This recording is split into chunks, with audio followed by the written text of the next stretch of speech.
So, ito na guys, yung breeding tank ng blue polar natin. So, maglagay lang tayo ng PVC, talaba shell, or mga bagay na pwede nilang mapagtaguan or mapag-itlogan. So, i-check na lang natin bukas guys ng umaga. And then, about sa gendering pala nito guys, pag mapapansin nyo, yung female natin is meron siyang yellow sa tiyan. Yung male natin is puro blue. At mas malaki konti yung male breeder natin compare sa female natin guys. And then pag nag-breed pala kayo nito is i-check mo nyo muna na ready to breed na yung mga puller natin. And then maglagay lang tayo guys ng mga plants like water lilies or anong available nyo na plants dyan. Pwede na. Yung pwede lang mapagsilungan. So baka magtaka kayo guys, kinabukasan lay egg sila sa PVC and then pagtingin nyo nawala na yung egg nila. Tina-transfer nila yan guys sa mas secure na lugar. Papakita ko sa inyo dito sa video na to.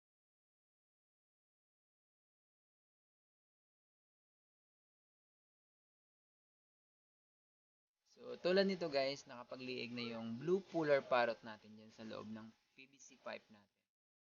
So, kinabukasan guys, ililipat nila yan sa mas safety or dyan sa mga talaba shell natin. Baka magulat kayo pag tingin nyo sa PVC is bakit nawala na yung egg? Baka kinain na nila? Hindi guys, nilipat na nila yon. Kasi sila yung tipo ng isda na simula egg hanggang magka-baby sila is inaalagaan nila hanggang lumaki. So, pero hindi na natin paabutin na lumaki pa yung baby nila, kukunin na natin agad para mas secure tayo na mas hindi nila makain. So, dito guys, kung mapapansin nyo, mayroong talaba dyan sa gilid. I think dyan nila ililipat yan bukas or dito sa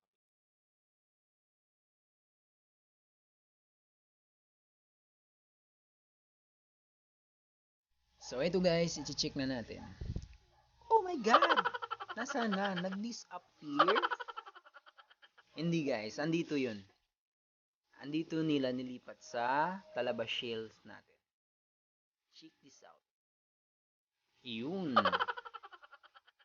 Ayan guys, dyan nila nililipat. So, dyan na yun mag-hatch yung mga blue polar parrot natin.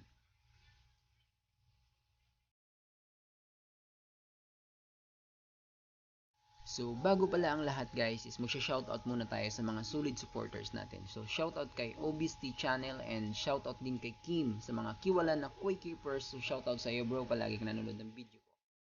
So, shoutout din kay G Fishing Vibe Official. So, shoutout sa inyo.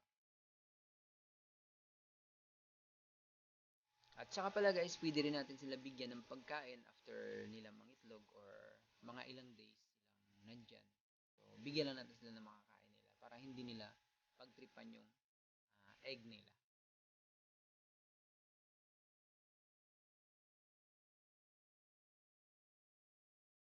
So, pang 2 days ngayon guys ng blue polar egg natin yan sa talaba shell. So, kung makikita natin is meron natin nakikitang gumagalaw na mga polar eggs.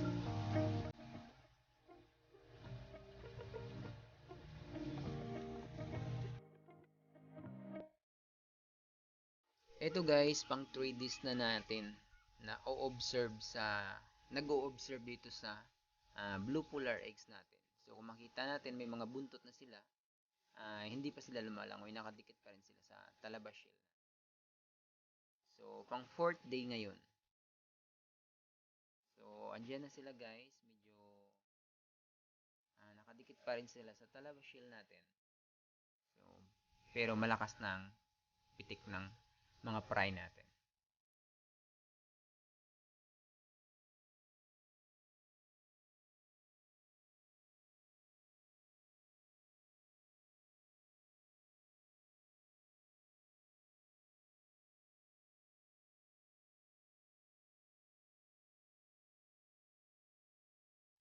Pang 5 days na ngayon nila guys. So, check natin kung lumalangoy na ba sila. So, andito na sila guys sa ilalim. Ayan, kung makikita nyo, eto merong kamay na nakaturo. Ayan na sila guys. Ayan. So, lumalangoy na yung mga blue polar natin.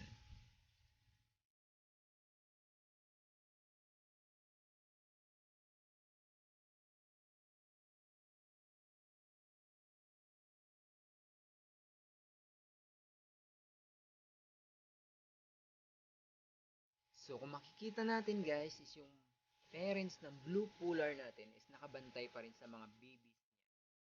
So upang makasigurado tayo is kukunin na natin yung parents and then ibabalik natin dun sa tank niya. So iiwan natin yung polar fry dito para secure yung mga babies fry dito.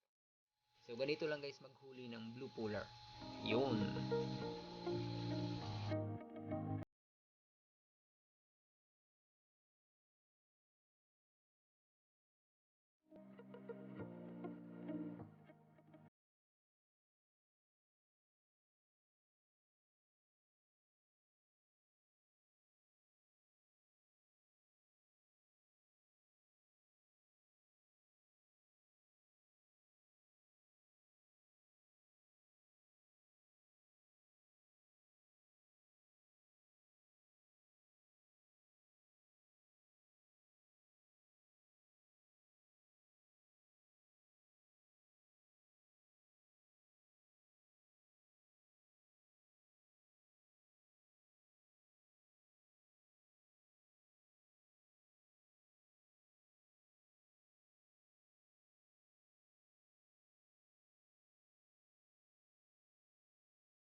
So ito na pala yung 4 na linggo nating blue polar parrot guys.